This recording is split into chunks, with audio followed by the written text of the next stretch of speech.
ఎత్తిన పిడికెలు చూసారు కదా, ఇదంతా శ్రామికులు. అండ్ మా లోగో చూసినట్టయితే చెరుకు రైతు గుర్తు. చెరుకు రైతు అసలు చెరుకు ఏంది, రైతు ఏంది? మా ఇండికేషన్ ఒకటే, we're absolutely committed for the farmers.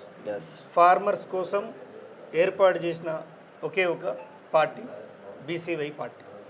గతంలో ఎన్నో పార్టీలు వచ్చినాయి, రైతు అన్నారు, రైతుల భూములు దోసుకున్నారు.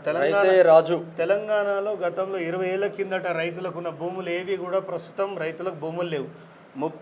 కోటి రూపాయలకు అమ్ముకునే భూమి ప్రస్తుతం 7 లక్షలకు తీసుకుంది గవర్నమెంట్. ఓకే, అది కూడా వాళ్ళు ఇష్టంతో ఇస్తే కాదు, బలవంతంగా లాక్కొని. మీరు చూసారు ఇంతకుముందు రంగనాయక సాగర్ కానీ, మల్లన్న సాగర్ కానీ, అవన్నిటిపైన పోరాడి కేసులు వేసింది నేనే. అవన్నీ కేసులు ఇంకా నడుస్తాయి. ఇప్పటికీ దాంట్లో ఎవరికి డబ్బులు ఇవ్వలేదు. ఇక బీసీవై నుంచి కూడా ఆ పోరాటం ఉధృతం చేస్తాము. రంగనాయక సాగర్లో ఎవరైతే రైతులు